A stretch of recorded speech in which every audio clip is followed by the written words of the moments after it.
Ao anatin'ny fanatanterahana ny fanadinam-panjakana BEPC tsika amin'izao fotoana izao ny tapakandro maraina teo ny taranja matematika no natrehan'ireo mpiadina raha toka ny tapakandro hariva ny frantsay no natrehan'izy ireo. Mura-mura ihany le matematika tamarany ina tena isan'ny tena mahafinaritra ataon'ny mazavana atao sovietiny manao ana fa manana le matière andraroriana indray efa tsy misy matière atahorana ntsony amin'ny mbola hoavy hatramina kamisy manao ana zany mitsakinay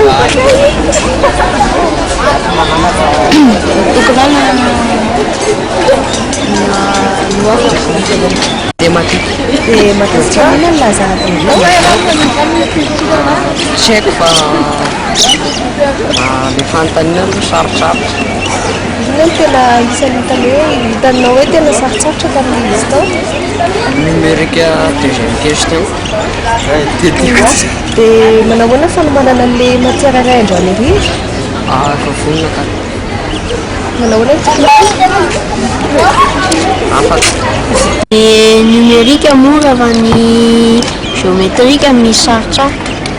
dia manao ahoana fanomanana an'le matière andro any ariva indray Anka satria le izy mora. ankoatr'izay tsy misy matière atahorana avy aminy mbola tokony hatreana mandrava tonga ny lakamisy Tsisy. tokony aina zany ahoana Afaka.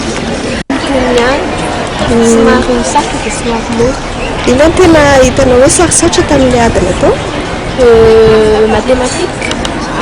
dia le tao anaty matematika inona ny Algèbre.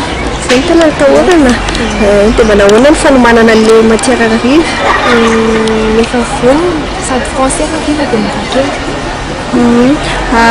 amin'le matière le mbola hafa ohatra sy atahorana Tsisy atahorana. Fa mathématique ihany zavatra ataony matahotra.